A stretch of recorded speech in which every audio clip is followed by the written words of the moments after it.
हुकूमत के तमाम तर इकदामात के बावजूद लाहौर की मार्केटों में चीनी ताहाल गायब है। दुकानों पर चीनी मौजूद नहीं और अगर कहीं चीनी मिल रही है तो वो गैर मयारी है और कीमत भी 220 रुपए किलो वसूल की जा रही है। चीनी के सरकारी दाम 179 मगर ब्लैक में 220 रुपए में फरोख्त हो रही है। जिन दुकानों पर चीनी मौजूद है इसका मयार इंतहाई नाकिस और कीमत 180 रुपए से भी जायद है। सार्फिन ने चीनी की किल्लत पर सख्त खुफगी का इजहार किया है। चीनी मिल रही है, कहीं मिल रही है, कहीं नहीं मिल रही है, लेकिन मयारी नहीं है, बारीक है चीनी। अब ज़्यादा इस्तेमाल हो रही है, पहले 1 चम्मच होता था, अब 2 चम्मच। चीनी की सूरत बिल्कुल भी नहीं है।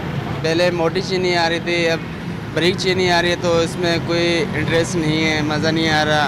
हुकूमती छापों और जुर्मानों के बायस करियाना एसोसिएशन ने चीनी की फरोख्त बंद करने की भी धमकी दे रखी है।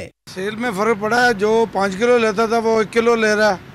वो कह रहा है कि चलो गुजारा तो करें, सिर्फ 2-4 दिन के बाद 15 तारीख को मिलना चल जानी है ना।